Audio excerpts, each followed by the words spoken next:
Hey everybody, this is Consent of the Governed. Thanks for showing up and listening.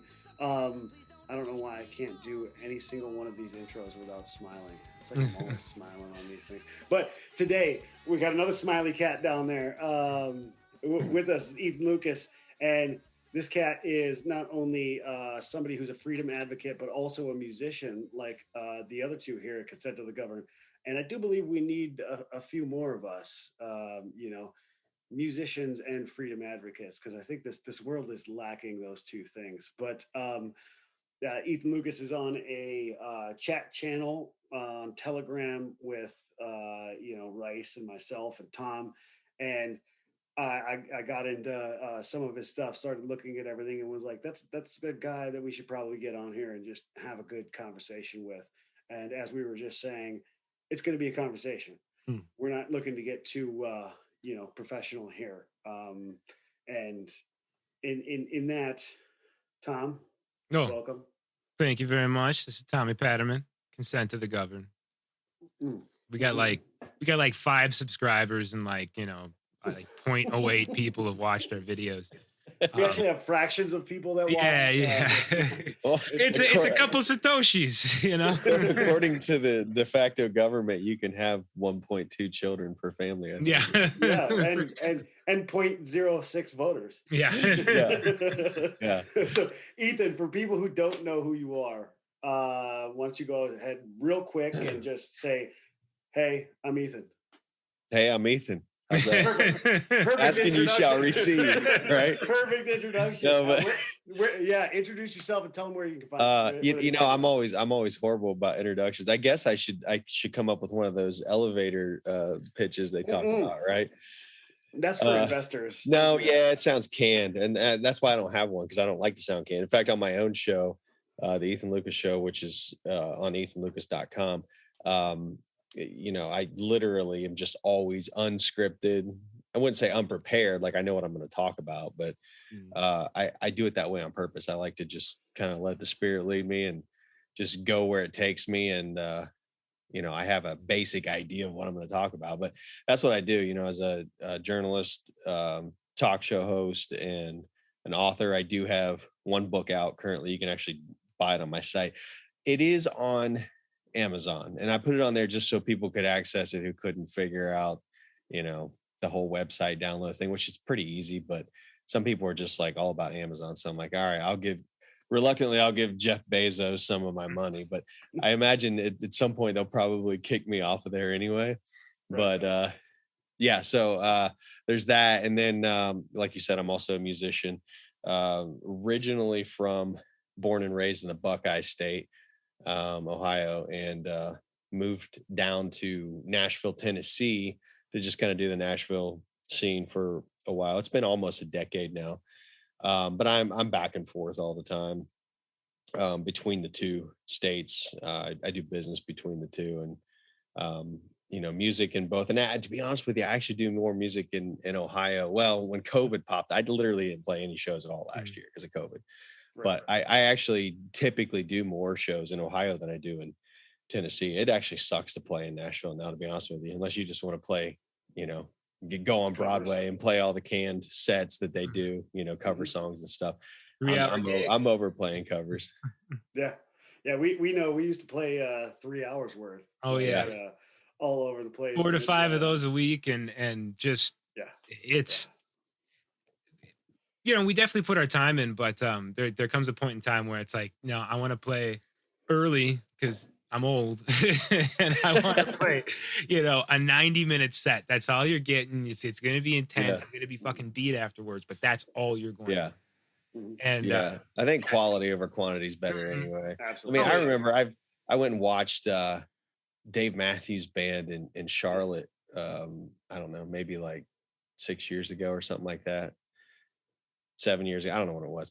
It was about then. But anyway, and they played for like 3 or 4 hours, and it was just all the nonsense jam band shit. And I'm like, I want to hear the good stuff. Like I came to actually hear you guys play your good songs. I don't want to hear you guys just have band practice, Right. So And my wife immediately hates you right now because you're bad dogging her oh, favorite I band in the love Dave world. Matthews, No, but I I'm would just never pay tickets to I see him I live. actually left early at a Dave Matthews show. See, damn haters. see, Tom Haters. gets Went it. on to after it was like 2.5 hours, and I'm like, holy shit, I get it. You guys can jam out. You're good musicians, but I came Yeah. here to hear the hits, and then Yeah, Yeah.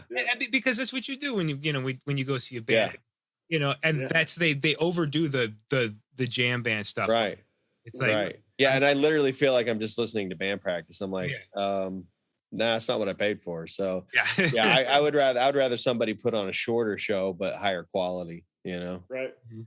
Right. Well, I know what you're talking about with Nashville. My brother-in-law lives in Nashville. He records different people.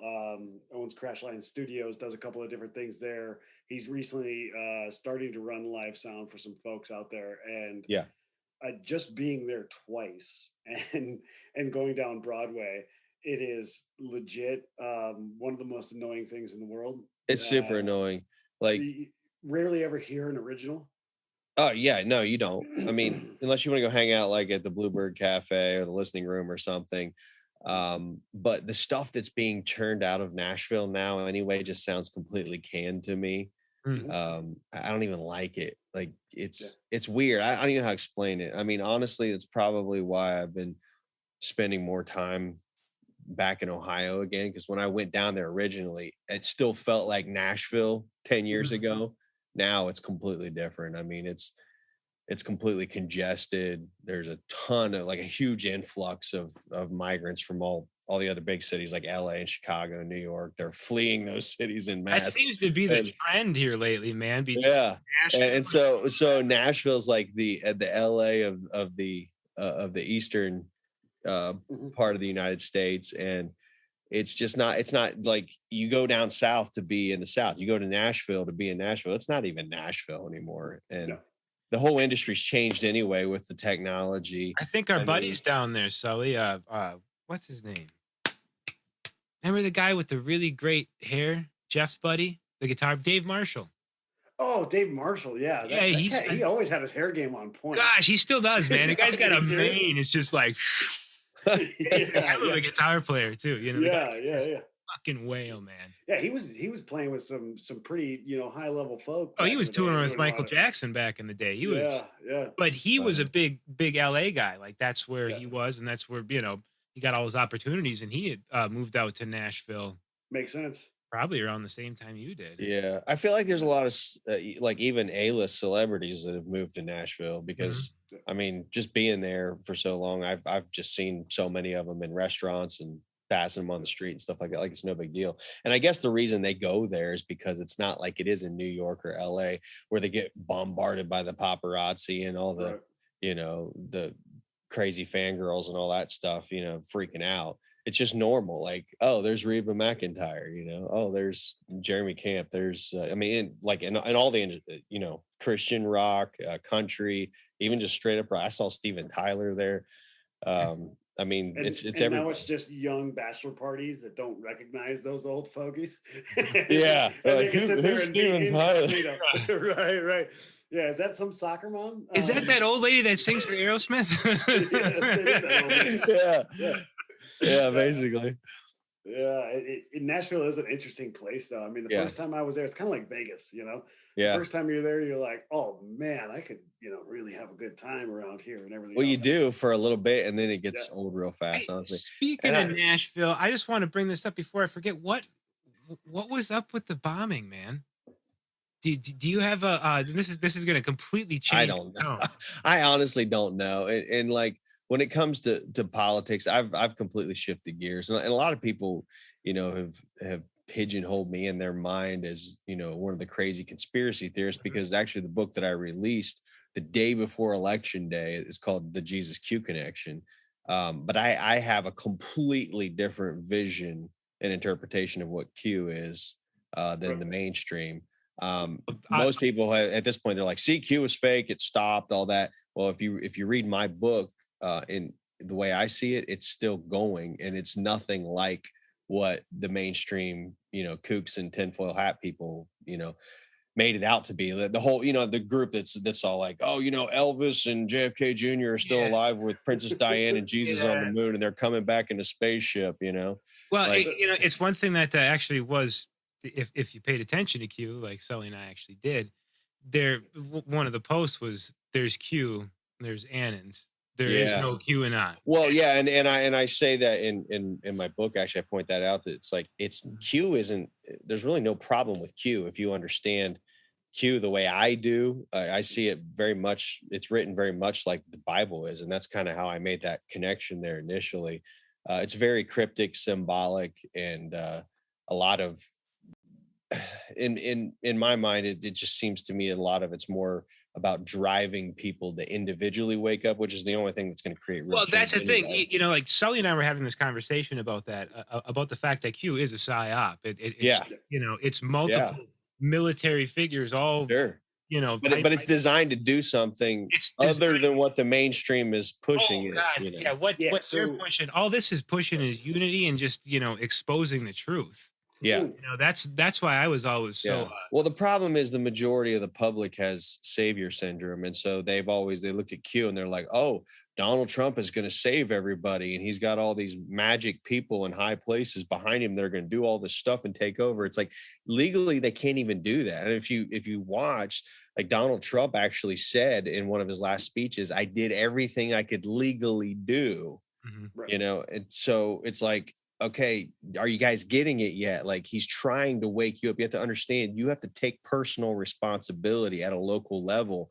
People have to come together and do this thing for real. Like, thank God, seriously, actually, the president doesn't have that much power to do what No shit. Exactly. the Anons were hoping he would do, because if so, we would have been screwed a long time ago. Yeah, and I had, for some reason, Rice brought me on a show a while ago. Geez, this was like 2020, just to talk about Q.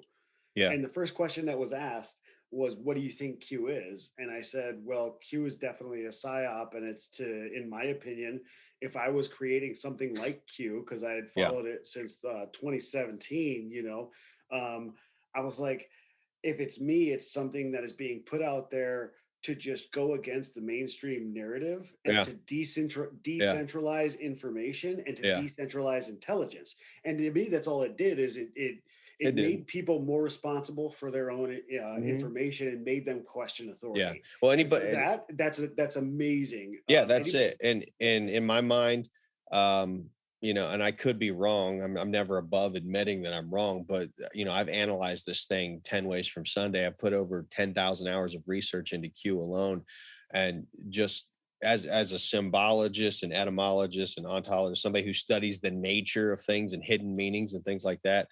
um I don't see Q the way, like I said, that most of the Anons did. And so for me, anyone who says Q is fake and didn't work, they don't understand Q at all. They're missing the whole thing. It went way over their head because Q is still going. Mhm. and just in saying that, with Q still going, we just went over past, now present. What do you think the future is of that whole op? And I'm not telling you to make predictions and set dates or do anything like Yeah. that. Well, see, I'm that's where just, I think a what lot do of you people think got you in trouble. see? They get caught up in Yeah, following people like Charlie Ward and Simon Parks yeah, and all all the of them, and they're crazy always making these misinformation. predictions. And they're still allowed to be on YouTube because it's complete bullshit. Yeah. It's total disinformation. If they were right over the mark, they would have got banned on YouTube. The fact that I've been banned on Facebook and on YouTube, which is why my show is only on my website now, Mhm. that should tell people something. I'm not saying I'm right all the time about everything, but I think that's a good indicator that I'm at least more right than people like Charlie Ward and Simon Parks. So we've talked about this a lot, and you know, people like, the first band, Alex Jones, Gay Fish Frogs. Yeah. Um, my honest opinion is that there is controlled opposition out Yeah. there.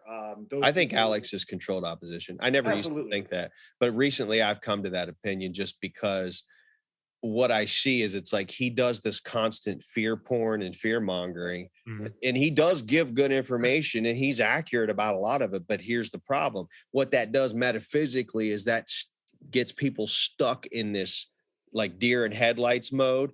And so he's always talking about the problems and never offering any solutions. Well, not just that, but he's also disseminating info, right? So he could Yeah. be 80%, even if he was 80% truth, which he's not. He's 20% truth, Yeah. 80%, just garbage information out there to make him look like he's a crazy ass.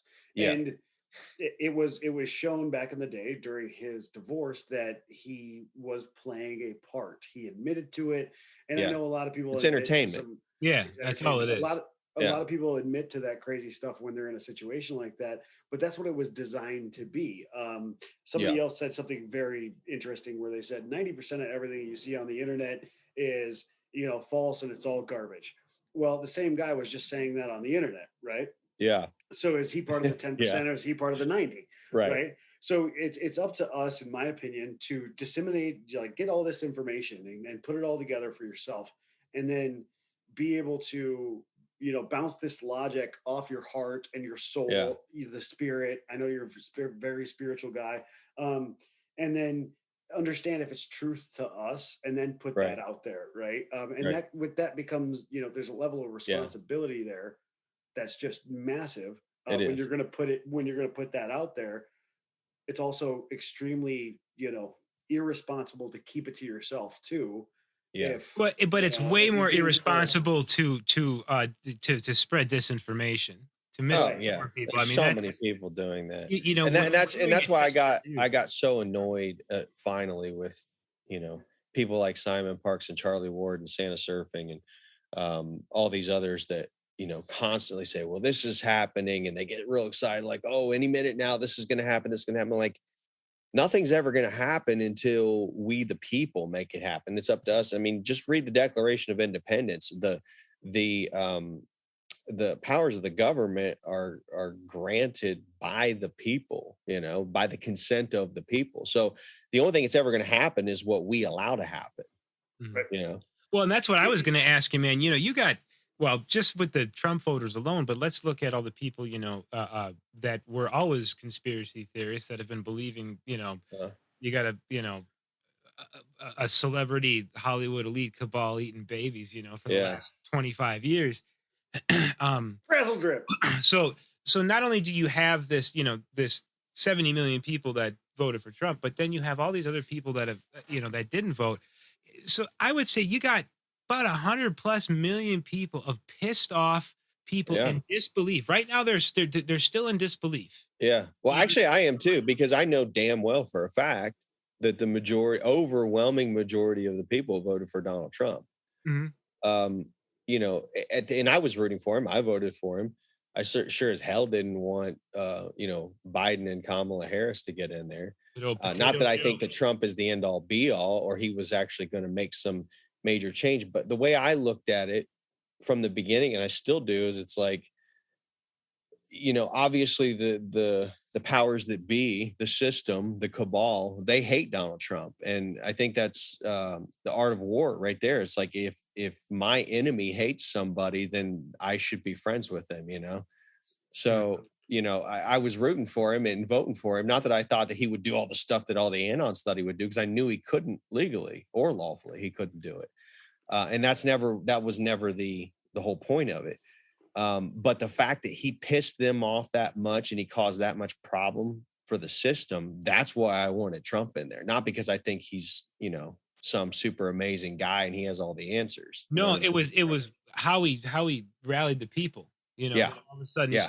And up until Donald Trump, we hadn't seen this kind of movement in the Patriot circles. It was always people kind of sort of bitching about stuff and never doing anything. I've seen way more action, exponentially now since Trump. So you can say whatever you want about Trump, but I don't see him as a failure. Even not getting back into office, he's still not a failure. He's still, there's still talk. CNN's still obsessed with Donald Trump. They can't let it go. Like, no, they can't. He's had a bigger effect on this nation than any president in history, I think.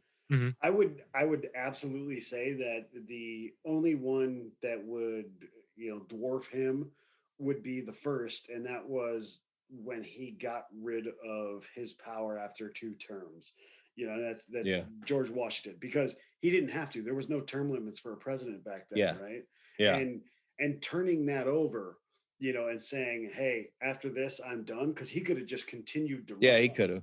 I still like, I have a hate-love relationship with George Washington, though, or I guess the idea of George Washington, because we weren't there. But because he was a Federalist, and I'm sure he had his reasons for it, and it didn't really make sense to me once I really dug into the whole thing. I'm like, wait a minute, this dude was literally the spearhead, like trying to assassinate every bit and piece of the British military. So why did he turn around and become a Federalist and agree to put us basically back in a situation where the crown had a way to get its foot back in the door through the Constitution and the centralized federal government? So I have contention with him there, and I'm sure maybe he, it's either, a lot of people say, well, he was a Mason, so and I don't buy into that whole thing, because I have family members that are Masons, and most Masons are just your average Tom, Dick, and Harry. They just want to be a part of a club where they can get some opportunity. And I've studied about all the stuff about the Illuminati. I'm not talking about the bullshit Illuminati stuff you see, the tinfoil hat stuff. I'm talking about the legitimate Pythagorean Illuminati that was started 500 years before Jesus Christ. They're a club. Yeah. And so I know that the Illuminati did start the Freemason movement, but I don't know that they actually retained control of it. And I also don't think that they actively have any, even if they did, they don't have any active involvement in it. If anything, they use it like a farm league, like baseball teams do, to recruit talent out of there, Or as like, one of the best things to possibly say about even Donald Trump, we've had this whole conversation about, is he good? Is he bad? Blah, blah, right? Is he the best? If you own both spaces and control both spaces on the chessboard, both the whites and the blacks, you may end up being in control of the entire game, right? Well, that's what Emperor Palpatine did in the Star Wars story. That's what George Lucas was trying to show us. And I know he knew, because he was, with all the higher ups and the insiders in Hollywood. So I really feel like George Lucas did a good job of conveying how this war is actually being waged by playing either one central figure or one group of people controlling both sides of this manufactured war, So, and that's something that I always try and tempt people with, that idea, that logic gate that says, hey, what if Trump is just planned opposition? What if Trump is doing nothing more than helping to divide a country, and the reason why he's got so much support behind him was to be that? And the number one question I get is, well, he's done all of these good things. And I'm like, well, same thing with Alex Jones. He's got to put 20%, out to make sure he's, well, even as a Trump supporter, I'm actually okay with that, because you're in a war. There's no clean war. Like, you have to do messy shit. So there's also no way of us knowing we can pretend to know Donald Trump's true intentions, but that doesn't mean that we actually do. We don't, in fact. Only Donald Trump knows that. But the way I see it, again, an enemy of my enemy is my ally. So, and I said that same thing for years, following Q and everything else, watching him throughout his presidency. I had done the same thing for years. And then right about the election, like when he was just, so I'd say it was about this time last year, 2020. And I was sitting there going like, what if, all of a sudden, like, what if? And he might be, and I don't care. And the thing is, people say, well, if you could prove that he was, controlled opposition, that would debunk, all of your stuff and the Q thing. It's like, no, actually, I'm still fine with that, because whatever gets the people moving and wakes people up, that's all I care about. Because that's at the end of the day, that's all that really matters. Because that's the only thing that's going to be able to stop this. Right. So it doesn't matter which side Trump's really on. If Trump was meant to be controlled opposition, I think they fucked fine. up. Yeah. I was hoping you would say that. That's what I was trying to because he did more for the freedom movement than anybody ever has besides George Washington. Right. And this is one thing. This is one thing I wanted to just point on, though, is that so you have like 100 million plus pissed off people. Well, we got 10 minutes here before we got to start in the next show. Um, so you got, 100 million pissed off people. What happens when these people, get out of their disbelief phase and they start organizing? Oh, Because imagine that, right? Well, It's that's where it's I'm already trying to push starting now. people now. and that's where we're And really trying to go here. and for anybody who, and again, I'm not sitting here just trying to plug my book over and over, but I'm just making a point back because I still support Q, and I've got 3 more volumes of this book, The Jesus Q Connection, coming. So if you want to see a Nice. different perspective for anybody who hasn't seen that, that's where I'm trying to get people to realize. I'm like, look, Q didn't fail, Trump didn't fail, and in fact, if either one of them were a psyop or it was controlled opposition, they messed up really bad because it backfired on them. Because now you can look at Q and go, it literally woke up 500 million with a B people worldwide. And so now we can harness that energy. It's like, what do you do in a war if your enemy has a massive weapon? You don't destroy the weapon, you hijack the damn thing and use it against them, right? Right. Which is what I'm trying to do with the whole Q movement and with Now, Trump and all the that. only thing that can make this fail is us, because Exactly. That's it. we've already been So- exposed. We have the momentum. It's like, all right, let's Yeah. get out of this belief stage and let's Yeah. go. And That's why I get pissed off at people who are trying to shoot down Q now, because it's like, wait a minute, we've got all this momentum behind it. Why would you shoot it down? Who cares what the hell Q really is or was? How about let's make it what it should have been the whole time, even if it wasn't. And if it was, great. If not, it doesn't matter, because we're hijacking the motherfucker. Yep, exactly. Right.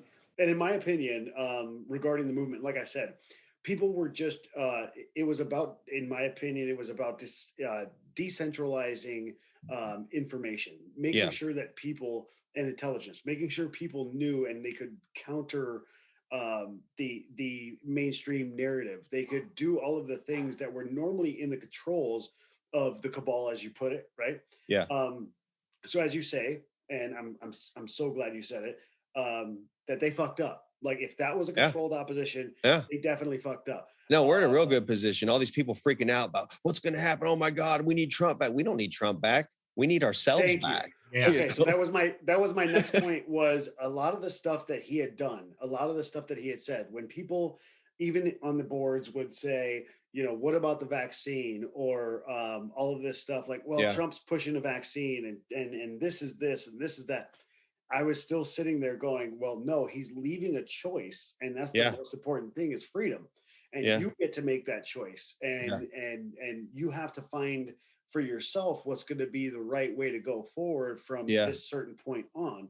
I think a lot of people are not willing to take on the certain responsibility. They need a savior. They want to do that kind of thing, right?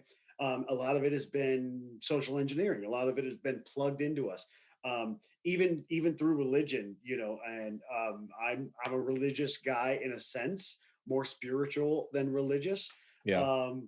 And I would absolutely be willing to say that, and I would love to talk about this after the intermission, because you're a spiritual guy, and you're very into this, freedom advocacy. But I view the Bible as a playbook of how you're supposed to go about your life against your there's a reason it's been around God. For so long. And I talk about this a little bit in the Jesus Q Connection, but I actually have another book coming out in a few years. It's actually a multi-decade, almost 2 decades in the works, a book that I've been working on. And I think I'm actually, what's that? Give us the teaser. It's called Saving the Bible from Religion, because the Bible was never meant to be a religious book. People took it and created a religion out of it. The Bible is an astrological and numerological treatise. And when I say that, it's because, and I'm not talking about the Miss Cleo shit with astrology. That's bullshit. Call me now. Like, I'm talking about real astrology and astronomy. Hell, in the first chapter of the Bible, Genesis chapter 1, when it talks about God creating the stars and planets in the heavens, it said, let them be for signs and for seasons. We said for signs first. So first and foremost, it's going to control the seasons because of the movement of the planets, the stars, and all that crap. But first and foremost, understand that they're for signs. And if you don't learn the signs, how are you going to understand the Bible? It's right in the first chapter.